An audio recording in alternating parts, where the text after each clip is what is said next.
К юбилею чувашской автономии чувашское книжное издательство вновь порадовало читателей. На этот раз новинки адресованы детям. Это сборник стихов «Чувашия родная» и сказки разных народов. Причем формат изданий не совсем привычный. Так чем же решили заинтересовать юных читателей? Что дети любят больше всего? Конечно же, сказки. И им точно должна понравиться новинка издательства «Сказки разных народов». Дело в том, что некоторые сюжеты популярны у многих национальностей. Поэтому и родилась идея их объединить. В книге собраны сказки 18 народов. Их разделили на 9 тематических групп, в каждой по 3. Тон задает чувашская сказка, затем следуют аналогичные по содержанию творения других народов. Самая простая и самая первая тема – собака и человек. Как собака и человек подружились.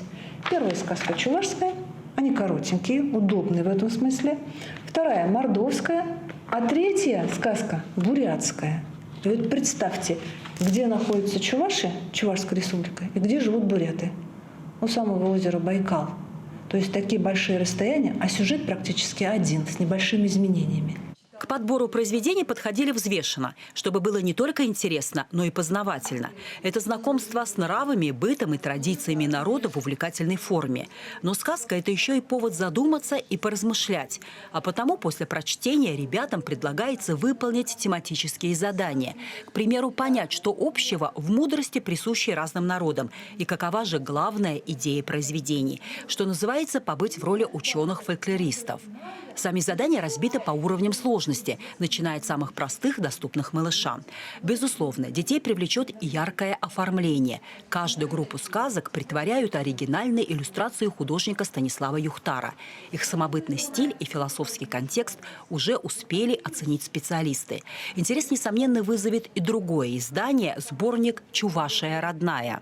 Наши активные дети хотят принимать участие в конкурсах стихов, хотят проявить себя. И воспитатели детских садов, учителя младшей школы, родители, они, конечно, хотят им помочь.